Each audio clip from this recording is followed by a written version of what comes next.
গতকাল গড়িয়াহাট থেকে এই 3টি কুর্তি নিয়েছিলাম আর এই মডাল সিল্ক শাড়িটাও নিয়েছিলাম। তোমরা কমেন্টে জানিও কেমন হয়েছে। সকালের খাবারের জন্য আমি দেখো খিচুড়ি রান্না করেছি, গোবিন্দভোগ চাল দিয়ে আর মসুরির ডাল দিয়ে আর পাঁপড় ভাজা। খিচুড়িটা কেমন খাচ্ছিস? কেমন হয়েছে? ভালো রান্না হয়েছে, লাইট হয়েছে, ভালো রান্না হয়েছে। মাথাটা উঁচু করে বল। আমাদের রান্না চলছে আর দিদি মশলা বাটছে। ওদিকে দিদি রান্না করছে আর আমি স্নান সেরে পুজোটা দিয়ে নিলাম। আজকে কি রান্না হলো? ভাত, ঝোল ভাজা, মাছের ঝোল, ছোটো মাছের ঝাল,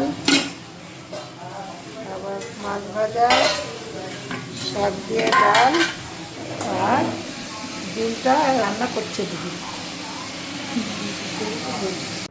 আজ সন্ধেবেলা আমরা বন্ধুরা মিলে একটু বেরিয়েছিলাম। আসলে পূর্ণিমা মানে সুফলের মা, ও তো কলকাতায় থাকে, মাঝে মাঝে বনগাঁতে আসে। আর ও আসলেই আমরা বন্ধুরা মিলে মাঝে মাঝেই বেরোনোর প্ল্যান করি।